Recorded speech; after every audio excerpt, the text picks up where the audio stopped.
In this video, we are going to talk about should you invest in S&P 500 index or real estate. So before starting, please like this video and subscribe to this channel for our future updates. What is the S&P 500 index? The S&P 500 index, also known as the Standard & Poor's 500 index, is a stock market index that tracks the performance of 500 large-cap stocks traded on the New York Stock Exchange, NYSE, and the NASDAQ. The index is considered a benchmark for the overall performance of the U.S. stock market and is widely used by professional investors, financial analysts, and economists as a measure of the U.S. stock market's performance.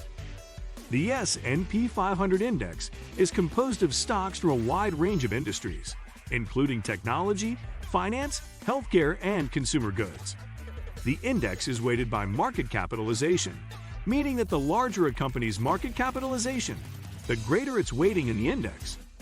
This means that the index is heavily influenced by the performance of the largest companies in the U.S. stock market. The S&P 500 index is maintained by S&P Dow Jones Indices, a joint venture between S&P Global and Dow Jones & Company. The index is widely followed and considered to be one of the most important stock market indices in the world. What is real estate? Real estate refers to the buying, selling, and renting of land, buildings, and other properties. It encompasses the physical and legal aspects of owning and using land, including residential and commercial properties, as well as industrial and agricultural land. The term real estate is often used to refer specifically to the physical properties themselves, while the broader field of real estate includes the professionals, such as real estate agents and brokers, who help facilitate transactions. Has real estate or S&P performed better historically? It is difficult to make a direct comparison between the performance of real estate and the S&P 500 index, as they are two different types of investments with different characteristics and risk profiles. Historically, the S&P 500 index has tended to generate higher returns over the long term than real estate.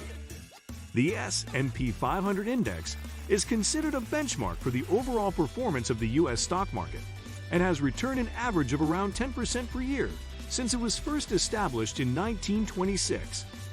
However, it is worth noting that the S&P 500 index is composed of large-cap stocks, and the stock market as a whole has been known to be highly volatile. On the other hand, the performance of real estate can vary greatly depending on a number of factors, such as location, property type, and economic conditions. According to the National Council of Real Estate Investment Fiduciaries, NCREIF, the total return for the NCREIF Property Index, which tracks the performance of commercial real estate investments, was 10.4% for the year ending 2019.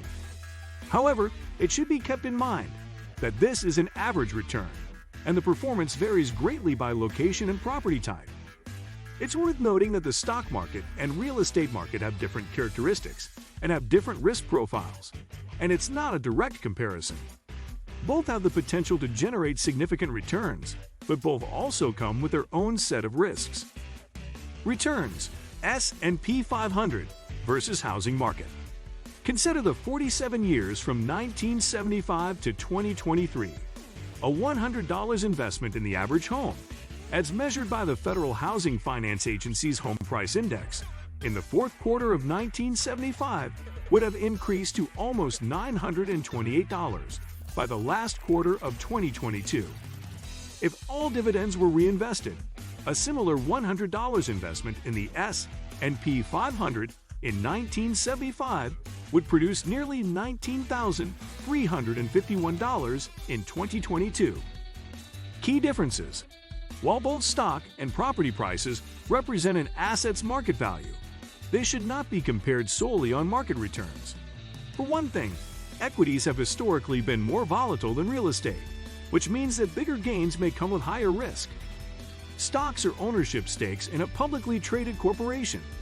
They are not physical assets and have no use other than to function as a store of wealth and a liquid security instrument.